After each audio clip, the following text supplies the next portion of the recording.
नमस्कार. मागच्या वेळेला आपण संघटनेचे प्रकार बघितले. संघटनेच्या प्रकारामध्ये आपण रेखा किंवा विभागीय संघटन बघितलं, त्याचे वैशिष्ट्य बघितले, उद्दिष्ट बघितले, त्याचे फायदे बघितले, तोटे बघितले. त्यानंतर क्रियात्मक संघटन हा दुसरा प्रकार पाहिला, त्याचे वैशिष्ट्य बघितले, त्याच्या डेफिनेशन्स बघितल्या, त्याचे फायदे बघितले, त्याचे तोटे बघितले. त्याच्यानंतर रेखा आणि कर्मचारी संघटन हे सुद्धा आपण याच्यावर सुद्धा चर्चा केली. हा तिसरा प्रकार होता संघटनेचा हा तिसरा प्रकार होता. आणि त्याच्यामध्ये आपण बघितलं की रेखा आणि कर्मचारी संघटनेमध्ये त्याचे उद्दिष्ट, वैशिष्ट्ये, त्याच्यानंतर त्याचे फायदे आणि तोटे सुद्धा आपण बघितलं. त्यानंतर आपण बघूया की समिती संघटन काय आहे. बरोबर, समिती संघटन काय आहे ते बघूया आपण. सगळ्यात महत्त्वाचं म्हणजे मी मागच्या वेळेस जेव्हा संघटनेचे प्रकार सांगत होतो तेव्हा रेखा आणि कर्मचारी संघटनेमध्ये FW टेलर नंतर मला हेनरी फ्युएल्सच्या बाबतीमध्ये थोडंसं तुम्हाला सांगायचं होतं. तर हेनरी फ्युएल हे जेव्हा कंपनीमध्ये जॉईन झाले तेव्हा एक आपले वेल्डर म्हणून ते जॉईन झालेत. पहा, कंपनीमध्ये हे वेल्डर्स म्हणून जॉईन झालेत आणि दुसऱ्या महायुद्धामध्ये ते वेल्डर म्हणून जॉईन झाले आणि कंपनीमध्ये 27 वर्षापर्यंत सतत बोर्ड ऑफ मॅनेजमेंटमध्ये ते व्यवस्थापक म्हणून त्यांनी काम केलं 27 वर्षापर्यंत. मला हे सांगायचं आहे तुम्हाला की 27 वर्षाच्या कारकिर्दीमध्ये एकहीदा त्यांचा कंपनी लॉकआउट किंवा लॉकडाऊन झालेला नाही. म्हणजे संप सुद्धा झाला नाही त्या कंपनीमध्ये आणि टाळेबंदी सुद्धा झालेला नाही. मग हेनरी फ्युएल्सच्या ऑटोबायोग्राफीमध्ये त्यांनी सांगितलं की एकाने मला प्रश्न विचारला की 27 वर्षाच्या कारकिर्दीमध्ये मंदीच्या स्थितीमध्ये, दुष्काळाच्या स्थितीमध्ये, महायुद्धाच्या स्थितीमध्ये सुद्धा कोणी कंपनी तुमची बंद नाही झाली, त्याचं कारण काय? तर पहा, त्याच्यामध्ये कारण हे होतं की ते काय करायचे की प्रत्येक दिवशी ज्याचा वाढदिवस असायचा त्या दिवशी ते एक बुके आपल्या कॅबिनमध्ये बोलावून त्या कर्मचाऱ्याला द्यायचे. म्हणजे त्यांचा जे काही सद्भावना जे होता, वाढदिवसाच्या दिवशी त्यांना एक बुके द्यायचे आणि ते बुके दिल्यामुळे त्या कर्मचाऱ्याला असं वाटायचं की आपला जो मालक आहे किंवा आपला जो व्यवस्थापक आहे किंवा आपला जो डायरेक्टर आहे किंवा आपला जो अधिकारी आहे, हा अधिकारी सुद्धा आपल्यावर खूप प्रेम करते. आणि त्या कारणाने हेनरी फ्युएल 27 वर्षापर्यंत त्यांच्या कंपनीमध्ये कधीच कुठलंच लॉकडाऊन किंवा संप कधीच झालेला नाही. तर हे मला सांगायचं होतं. आणि आता आपण बघूया की समिती संघटन. आता समिती संघटन म्हणजे काय असतं की समिती संघटनामध्ये विविध व्यक्तीचा जो काही समूह एखाद्या विशिष्ट उद्दिष्ट पार पाडण्याकरिता किंवा त्याच्या दृष्टीने एकत्रित आलेला असतो. समिती केव्हा होते? एखादी वेळेस जेव्हा एखादी समस्या निर्माण होतं आणि ती जेव्हा समस्या निर्माण होतं त्या समस्येचं परिपूर्णपणे हे झालेलं पाहिजे, त्याचा फायदा लोकांना झाला पाहिजे. म्हणून त्या समस्येवर निर्भीत करण्यासाठी किंवा त्या समस्यावर उपाय शोधण्यासाठी जी काही व्यक्ती एकत्रित येतात, सगळ्यांचं उद्दिष्ट एकच असते की ही समस्या भविष्यामध्ये कधीच झाली नाही पाहिजे आणि तिला आपण काय म्हणू? समिती म्हणू. आणि ते समिती संघटन असतं. मग आपण बघूया की औपचारिक व अनौपचारिक संघटन. आता औपचारिक संघटन काय आहे की व्यवसाय संस्थेचे जे काही उद्दिष्ट असेल ते साध्य करण्यासाठी किंवा निर्माण करण्यात आलेली जी काही संघटनेची चौकट म्हणजेच औपचारिक संघटन होय. आता एकंदरीत म्हणजे काय झालं की जे काही उद्दिष्ट साध्य करण्यासाठी करण्यात आलेली जी काही आपण एक चौकट निर्माण करतो है ना, त्याला आपण 4 फेसेस म्हणतो. ती जी काही चौकट असेल त्यांचं सगळ्यांचं उद्दिष्ट एकच आहे, चारही भागाने त्यांचं उद्दिष्ट एकच आहे आणि तीच चौकट म्हणजे औपचारिक संघटन होय. यामध्ये काय असणार तर अधिकारी आणि जबाबदारीच्या वाटपामुळे परस्पर संबंधामध्ये तयार करण्यात आलेले जाळे म्हणजे औपचारिक संघटन होय. म्हणजे एकंदरीत काय झालं की ज्या अधिकाऱ्याला जे काही अधिकार दिले असतील किंवा ज्या व्यक्तीला ज्या काही जबाबदाऱ्या दिल्या असतील, अधिकार आणि जबाबदारी ज्या प्रकारे ज्या व्यक्तीला दिल्या असतील, ज्या पदाला दिल्या असतील, त्याचं परस्पर संबंधामध्ये जे काही आपण जाळं निर्माण करतो आहे आणि ते म्हणजे औपचारिक संघटन होय. म्हणजे ठराविक उद्दिष्ट साध्य करण्यासाठी 2 किंवा अधिक व्यक्तींच्या कार्यामध्ये समन्वय साधण्याचा आणि त्यांच्या कार्यामध्ये एकत्रीकरण करण्याचा प्रयत्न म्हणजेच औपचारिक संघटन आहे. ठीक आहे. त्यानंतर आपण बघूया की त्याचे मुख्य लक्षणे कोणते कोणते आहेत. आता मुख्य लक्षणे कोणते कोणते आहेत? औपचारिक संघटनेमध्ये प्रबंधकाच्या प्रत्येक स्तरावर म्हणजे उच्च स्तर, निम्न स्तर आणि मध्यम स्तर अधिकाऱ्याचे अधिकार, कर्तव्य आणि जबाबदाऱ्याच्या ज्या काही व्याख्या आहेत त्या स्पष्टपणे स्पष्ट स्वरूपाने किंवा स्पष्टपणे केले जातं. अशा प्रकारच्या संघटनेमध्ये सत्तेचे जे काही भारापण असेल, जो काही भार असेल त्याच्या निर्धारित उद्दिष्टाच्या पूर्ततेसाठी केली जाते. त्याच्यानंतर अशा प्रकारच्या संघटनेमध्ये सदस्याच्या अव्यक्तिगत संबंध असतात. अव्यक्तिगत, इन्फॉर्मल ज्याला आपण म्हणतो, अव्यक्तिगत संबंध असतात. औपचारिक संघटनेमध्ये जे काही संबंध, अधिकार आणि जबाबदारी प्रदर्शित करण्यासाठी संघटन चार्टची मदत घेतली जातं. म्हणजे ज्या पद्धतीची जी काही संघटन असेल त्या संघटनेमध्ये जे काही तुम्ही चार्ट निर्माण केला असेल, म्हणजे उच्च स्तरावर तुम्ही किती लोक असणार, मध्यम उच्च स्तरावर किती लोक असणार, मध्यम निम्न स्तरावर किती लोक असणार आणि निम्न स्तरावर किती लोक असणार, या सगळ्यांचा जो काही चार्ट असेल त्या संपूर्ण चार्टवर त्याची मदत घेतली जाते.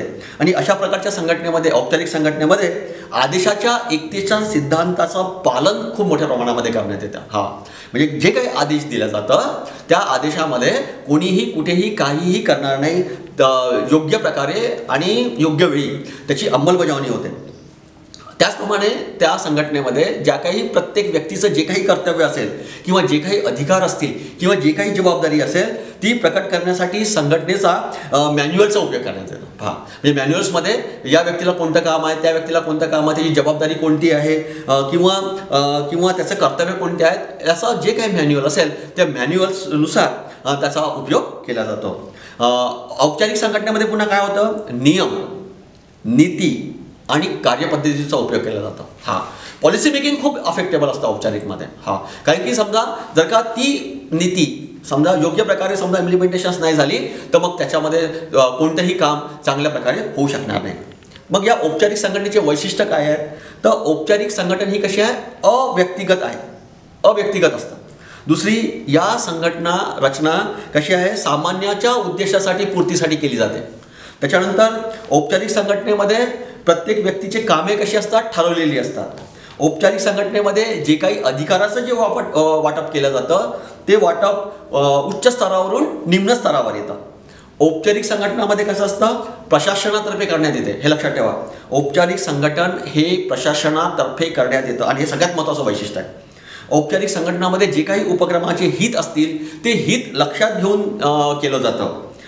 या औपचारिक संघटनेमध्ये जी काही जबाबदारी आणि उत्तरदायित्व याची निश्चिती केली जाते. म्हणजे त्याच्यासाठी जबाबदार कोण राहील आणि त्याचं उत्तरदायित्व कोण करेल हे सुद्धा निश्चित केलं जातं. सगळ्यात महत्त्वाचं म्हणजे व्यवसायाचं जे काही हित असेल ते हित याच्यामध्ये जोपासलं जातं आणि संघटनेचा उद्देश सामान्य ध्येयपूर्तीचा असतो. हे सुद्धा तितकंच महत्त्वाचं वैशिष्ट्य आहे. मग या सगळ्या वैशिष्ट्यामुळे किंवा या सगळ्या उद्दिष्टामुळे औपचारिक संघटनेमध्ये नेमके कोणते प्रॉफिट्स होतात किंवा फायदे होतात किंवा लाभ होतात, तर सगळ्यात महत्त्वाचं म्हणजे जी काही उद्दिष्टाची पूर्तता करायची असते ती उद्दिष्टाची पूर्तता पूर्ण होते. कारण काय की त्यांचा तो काय बेसस जो आहे तो उद्दिष्टाची पूर्तता करण्यासाठी आहे. म्हणून उद्दिष्टाची पूर्तता औपचारिक संघटनेमध्ये हा सगळ्यात जमेची बाजू आहे. त्याच्यानंतर नक्कीच एखाद्या व्यक्तीला एखादी अधिकार दिले किंवा जबाबदारी दिले किंवा उत्तरदायित्व दिलं तर नक्कीच त्याच्या कार्यक्षमतेमध्ये वाढ होईल आणि तेव्हा त्या कार्यक्षमतेमध्ये वाढ होईल तेव्हा तो खूप जोमाने काम करेल आणि हा सगळ्यात फायदा आहे. त्याच्यानंतर संघटनेची जी काही स्थिरता आहे ती संघटनेची स्थिरता एका व्यक्तीवर न अवलंबून ज्याच्यावर जे काही अधिकार असतील, ज्या काही जबाबदाऱ्या असतील किंवा जे काही उत्तरदायित्व ठेवलं गेलेलं असेल त्याचं परिपूर्णपणे उपयोग होईल आणि त्या कारणाने संघटनेची जी काही स्थिरता आहे ती स्थिरता खूप मोठ्या प्रमाणामध्ये टिकून राहील. संघर्षाचा प्रश्नच नाही. एखाद्या व्यक्तीला एखादी कर्तव्य करायसाठी दिलं किंवा एखादी अधिकार दिलेत किंवा एखादी जबाबदारी जर का आपण सोपवली तर संघर्षाला वावच राहणार नाही. कारण काय की प्रत्येक व्यक्ती आपले कामं आपल्या बाजूनी चांगल्यात चांगला करण्याचा प्रयत्न करेल. त्याच्यामुळे संघर्षाचा अभाव आपल्याला त्याच्यामध्ये दिसून येतो. पण हे सगळं करत असताना सुद्धा औपचारिक संघटनेमध्ये काही तोटे तर नक्कीच असतील आणि ते तोटे कोणते कोणते आहेत, तर त्याच्यामध्ये सगळ्यात महत्त्वाचा हा तोटा आहे की पुढाकार कोणी घेत नाही. औपचारिक संघटनेमध्ये त्याला असं वाटतं की जर का मी पुढाकार घेतला तर पुढाकार घेतल्यामुळे काय होईल की जी काही जबाबदारी असेल, जे काही उत्तरदायित्व असेल, जे काही कर्तव्य असतील, जे काही अधिकार असेल ते सगळेच्या सगळे माझ्यावर येतील आणि त्या कारणाने कोणीही समोर यायला किंवा पुढाकार घ्यायला दिसून येत नाही. व्यक्तिगत संबंधाची समाप्ती होऊन जाते. एखाद्या व्यक्तीला एखादी अधिकार जेव्हा आपण देतो किंवा एखाद्या व्यक्तीला एखादी आपण जबाबदारी जेव्हा देतो तेव्हा त्याच्या जवळचा जो व्यक्ती असतो तेव्हा तो दुरावला जातो. त्याचं कारण हे की तो आपल्या अधिकाराचा वापर करतो, तो आपल्या जबाबदारीचा वापर करतो आणि त्या कारणाने तो आपल्या अधिकारामध्ये असून जबाबदारी पूर्ण करत असतो. त्या कारणाने त्याचे जे काही व्यक्तिगत संबंध असतील ते संबंध काय होतात, दुरावल्या जातात किंवा समाप्ती सुद्धा होतात. नोकरशाहीला वाढ होणार नक्कीच. एखाद्याला एखादी अधिकार प्राप्त झाल्यानंतर त्याच्यामध्ये मीपणा येईल आणि मीपणा आल्यामुळे नोकरशाहीमध्ये वाढ होईल, संदेशवहनामध्ये अडचण येईल। एखाद्या वेळेस एखादी व्यक्ती परिपूर्णपणे संदेश देत नसेल, आपला विचार सांगत नसेल, सूचना देत नसेल, तशामुळे काय होणार की जे काही संदेशवहन असेल त्याच्यामध्ये काय येईल, गॅप येईल आणि ही गॅप त्या उद्योगाला किंवा त्या कार्य करण्याच्या पद्धतीला सगळ्यात मोठा अफेक्ट करेल। अधिकारांचा नक्कीच दुरुपयोग होईल। एखाद्या व्यक्तीला एखादी अधिकार आल्याबरोबर त्याचा मान सन्मान वाढून जाईल आणि त्या मान सन्मान वाढल्यामुळे त्याला असं वाटेल की माझ्यासारखा मीपणा नाही आहे ना, बरोबर आहे की नाही? हे सगळं औपचारिक संघटनेमध्ये होतं। सगळ्यात महत्त्वाचं म्हणजे एखाद्याला एखादी अधिकार समजा मिळाला, तो अधिकार असल्यामुळे त्याच्यामध्ये तो जो काही आपल्या अधिकाराचा आहे तो आपल्या मनाप्रमाणे काम करण्याचा प्रयत्न करेल, प्रश्नच नाही। आणि त्या कारणाने हा सगळ्यात मोठा ड्रॉबॅक किंवा तोटा त्या अनौपचारिक संघटनेमध्ये आपल्याला दिसून येतं। समन्वय आणि सहयोगाचा अभाव। मग ते काय करतील, जे काही अधिकारी असतील किंवा ज्याच्यावर जी काही जबाबदारी सोपवल्या गेली असेल ते आपल्या लोकांना जमा करतील आणि आपल्या लोकांना जमा करून दुसऱ्या लोकांना ते काय करतील, परावृत्त करतील आणि जो काही समन्वय आणि सहयोगाचा जो काही अभाव आहे तो आपल्याला अनौपचारिक संघटनेमध्ये दिसून येतं। मग हे झालं औपचारिक संघटनेचं। मग अनौपचारिक संघटन काय आहे, तर औपचारिक संघटनेमधून अनौपचारिक संघटना निर्माण झाली आणि अनौपचारिक संघटना ही जरी औपचारिक संघटनेचा भाग असला तरी तिचे स्वरूप मात्र भिन्न आहे। त्याचं स्वरूप कसं आहे, भिन्न आहे। म्हणजे व्यवस्थापकीय विविध विभागामध्ये काम करणाऱ्या समान व्यक्तीमध्ये जे काही निर्माण झालेला समूह आहे तो म्हणजे अनौपचारिक संघटन होय। आता एकाच ठिकाणी एकच व्यक्ती करत असेल आणि त्याच पद्धतीचे कामं दुसरे व्यक्ती सुद्धा करत असतील आणि ते एकत्रित आले म्हणजे अनौपचारिक संघटन होय। मैत्रीचे किंवा सलोख्याचे संबंध प्रस्थापित होत असल्यामुळे संदेशवहनाचं जे काही कार्य नैसर्गिकरित्या ऑटोमॅटिकली पार पाडतं। आता एखाद्या वेळेस समजा एखादी न्यूज किंवा गोष्ट किंवा माहिती किंवा सूचना मला मिळाली तर मी नक्कीच माझ्या मित्राला सांगेल, बरोबर? हा आहे ना, मी चर्चा करेल त्याच्यावर। जो समजा आपल्या फेवरचा असेल तर आपण त्याच्यावर जास्त डिस्कस करू, तो अनफेवर असेल तर आपण त्याच्यावर काय तोडगा निघेल याच्यासाठी आपण डिस्कस करू। म्हणजे एकंदरीत काय झालं की हे सगळं कसं आहे, नैसर्गिकरित्या आहे। म्हणजेच काय झालं की अनौपचारिक संघटन अशी प्रक्रिया आहे की ज्यात विविध व्यक्ती नेहमी परस्पर संबंध प्रस्थापित करून विचाराची देवाणघेवाण करत असतात। म्हणजेच औपचारिक संघटन ही एक अशी सामाजिक रचना की ज्याची निर्मिती व्यक्तिगत आवश्यकताच्या पूर्तीसाठी करण्यात येते, अनौपचारिक रूपाने कार्य करतात आणि व्यक्तिगत अनौपचारिक संबंधाची स्थापना होत असते।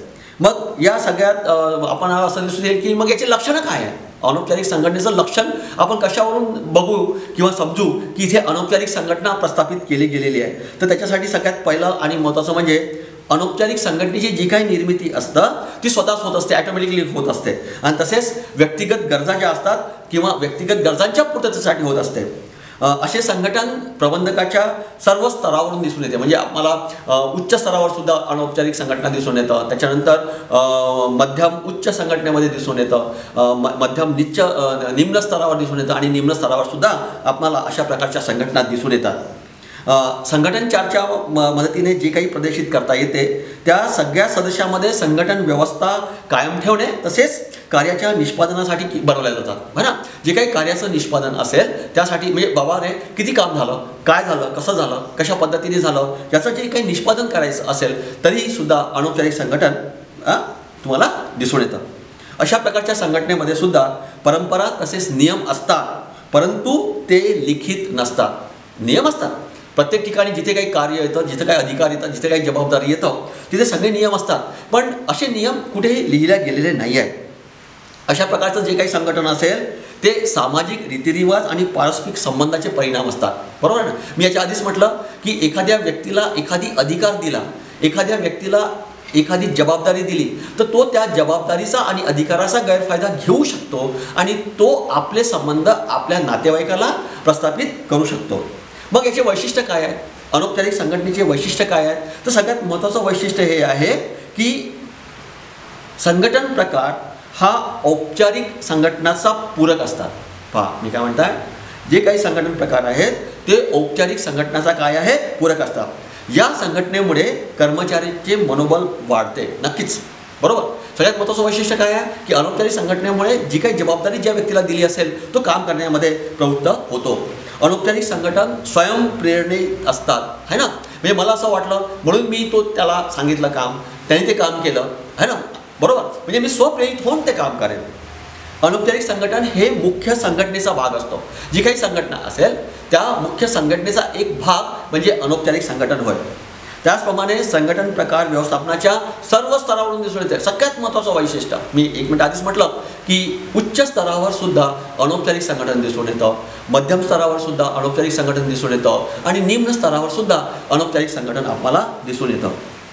या संघटनेमध्ये पदाचा क्रम असतो. पहा, मी काय म्हटलं की उच्च स्तरावर कोणते लोक काम करत आहेत, त्याचप्रमाणे मध्यम स्तरावर कोणते लोक काम करत आहेत, त्याचप्रमाणे निम्न स्तरावर कोणते कामं करत आहेत, विभागीयमध्ये डिपार्टमेंटल्समध्ये किंवा विभागीय क्षेत्रामध्ये कोण कोण कुठे कुठे कशा पद्धतीने कामं करत आहेत, हे सगळंच्या सगळं अनौपचारिकमध्ये येतं. आणि त्या ठिकाणी जे काही पद असेल त्या पदाला अनुरूप जो कोणी व्यक्ती असेल त्या व्यक्तीला अनुरूप किंवा पदाला अनुरूप जे काही अधिकार दिले गेले असतील ते अधिकार परिपूर्णपणे असतं आणि त्या पदाचा क्रम असतो, त्या अधिकाराचा क्रम असतो.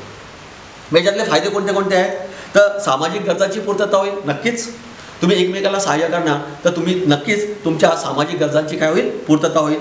सकारात्मक संबंध आहेत, बरोबर, पॉझिटिव्ह संबंध राहतील, बरोबर. कारण काय की मी एखाद्या वेळेस प्रेरित होऊन दुसऱ्याला मी काम सांगेल आणि नक्कीच तो समोरचा व्यक्तीसुद्धा माझा मान ठेवण्यासाठी तो काम करेल. आनंदाची निर्मिती होईल, म्हणजे त्या ठिकाणी कुणाचे झगडे किंवा तंटे नसणार आणि त्या कारणाने जी काही काम करणारे जे काही लोक असतील, कर्मचारी असतील, ते सगळ्याच्या सगळे आनंदाने काम करतील. त्याचप्रमाणे जे काही व्यक्ती तिथे काम करत आहेत त्यांना विकासाच्या संधी उपलब्ध होतील, नवीन नवीन कामं शिकायला मिळेल आणि त्या कारणाने विकासाची संधी ही निर्माण होईल. प्रभावी नियंत्रण, ज्याला अधिकार दिले गेलेले आहेत, ज्याच्यावर जबाबदारी सोपवल्या गेलेली आहेत, ते सगळीच्या सगळी जबाबदारी आणि अधिकार परिपूर्णपणे उपयोगात आणतील आणि त्या कारणाने प्रत्येकावर प्रभावी नियंत्रण राहील. सामाजिक सुरक्षितता आपल्याला दिसून येतं, बरोबर. म्हणजे एखाद्या वेळेस एखादी कुठली घटना घडली, समस्या निर्माण झाली तरी त्या समस्येचं निराकरण करण्यात येतं आणि त्या कारणाने आपल्याला सामाजिक सुरक्षितता सुद्धा मिळतं. हे झाले सगळे फायदे. त्याचे काही तोटे पण आहेत. तर तोटे कोणते कोणते आहेत? अफवामध्ये वाढ. एखाद्या वेळेस समजा मी मजाकीमध्ये एखाद्या वेळेस एखादी गोष्ट सांगितली तर ती अफवा म्हणून पसरेल, है ना. लोकांना वाटेल की बा ही सत्य गोष्ट आहे. एका व्यक्तीने ही गोष्ट सांगितली किंवा सूचना दिली त्या कारणाने त्याला असं वाटेल की बा नाही बा ही खरीच गोष्ट आहे, पण ती खोटी सुद्धा असू शकते. म्हणजे ज्या काही अफवा आहेत त्या अफवामध्ये वाढ अनौपचारिक संघटनेमध्ये आपल्याला दिसून येतं.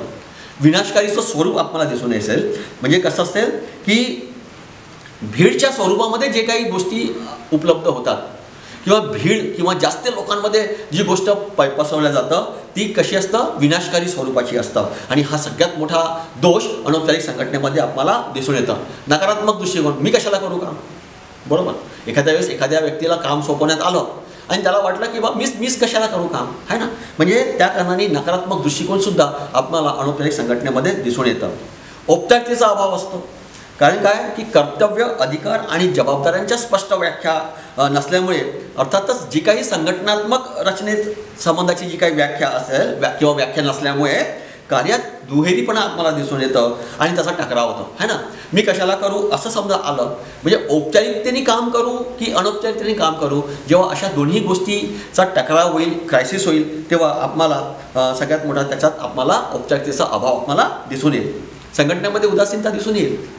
त्यानंतर कामगाराच्या ज्या काही अडचणी असतील त्या अडचणी सोडवता येणार नाही. कारण काय की जो कोणी अधिकार असेल किंवा अधिकारी असेल, ज्याला जे काही अधिकार दिले गेले असतील ते अधिकार तो आपल्या चांगल्या लोकांसाठी वापरेल. पहा मी काय म्हणतोय, तो आपल्या जवळच्या लोकांसाठी वापरेल आणि त्या जवळच्या लोकांना वापरल्यामुळे नक्कीच जितके तिथे कर्मचारी असतील त्या कर्मचाऱ्यांकडे दुर्लक्ष होईल आणि ते दुर्लक्षित कर्मचाऱ्यामध्ये कामगारामध्ये काय होणार, आपल्याला अडचणी निर्माण होईल. वेळेचा खूप मोठ्या प्रमाणामध्ये अपव्यय होईल. संघर्षाची भावना येणार. आता संघर्षाची भावना काय येणार, कारण काय की अधिकाऱ्यांनी जर का आपल्याकडे परिपूर्ण लक्ष दिलं नाही तर नक्कीच आपल्याला त्याच्यामध्ये असं दिसून येईल की आपल्याला संघर्षाची भावना आपल्याला दिसून येईल. त्याच्यानंतर आपण बघूया की प्रकल्प संघटन, है ना. प्रकल्प संघटन काय आहे की जी काही चक्राची जी काही सुरुवात असू शकते, प्रकल्प हा दीर्घ मुदतीचा किंवा कायम स्वरूपाचे प्रयत्न असू शकतो व त्याच आधारावर संघटना काय करते, कार्यक्रम बनवते.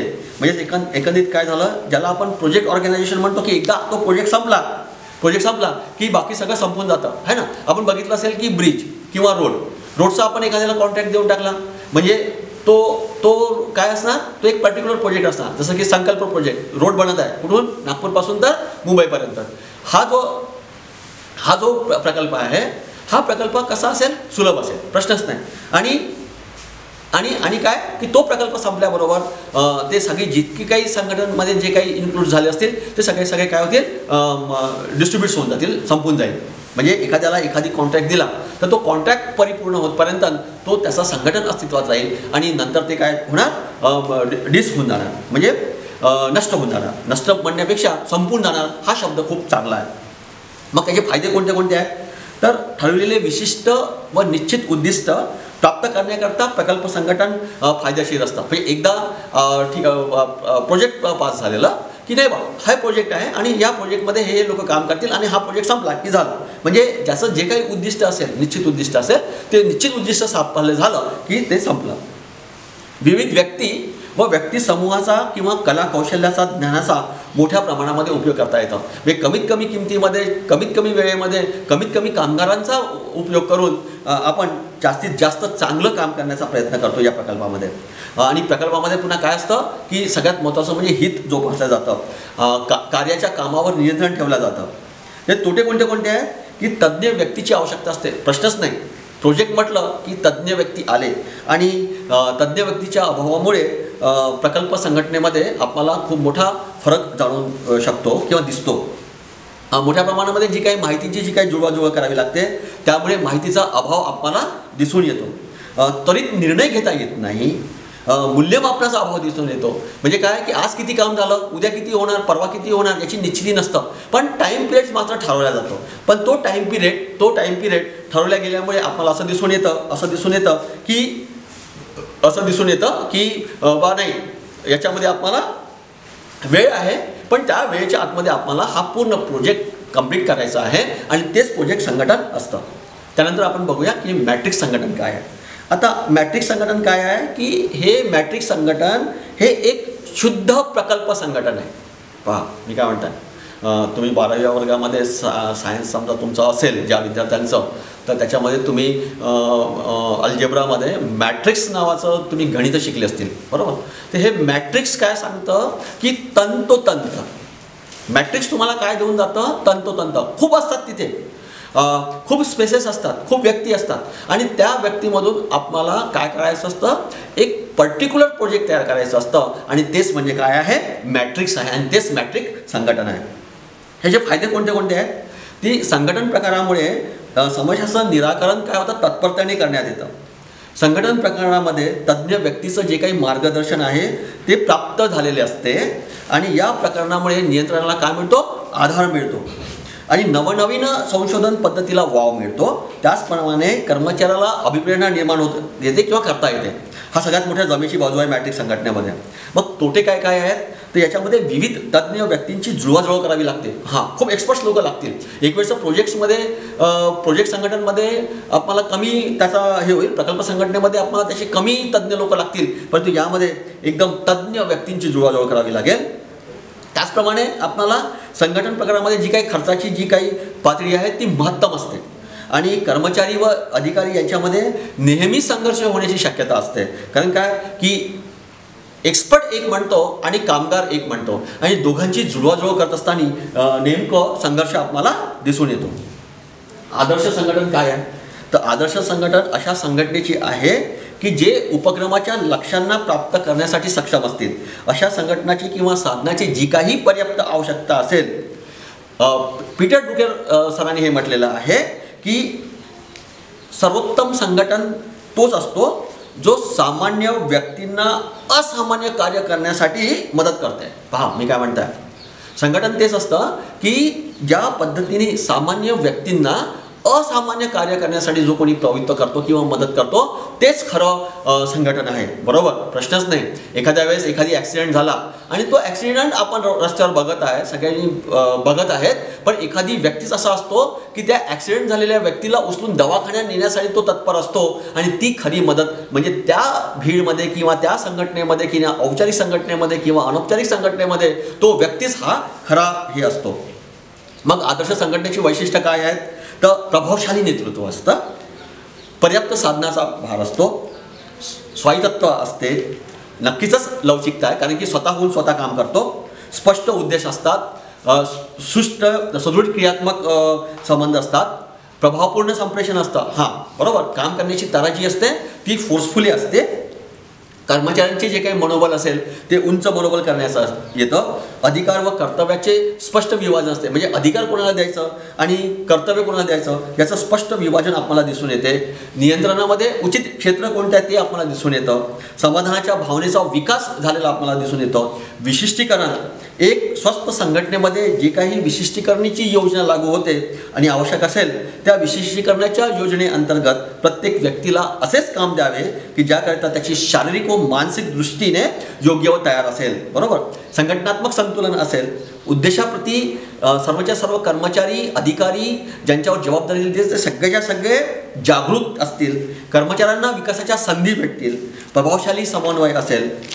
आता प्रभावशाली समन्वय कसं असेल की उच्च स्तरावरून निम्न स्तरावर जितके काही अधिकारी असतील, जितक्या काही लोकांना जबाबदाऱ्या दिल्या असतील, जितके काही अधिकार दुभांगून आणि कर्तव्य दुभांगून जे काही विभाजन केलं असेल ते स्पष्टपणे असेल, त्या कारणाने प्रभावशाली समन्वय आपल्याला यामध्ये दिसून येते. थँक्यू.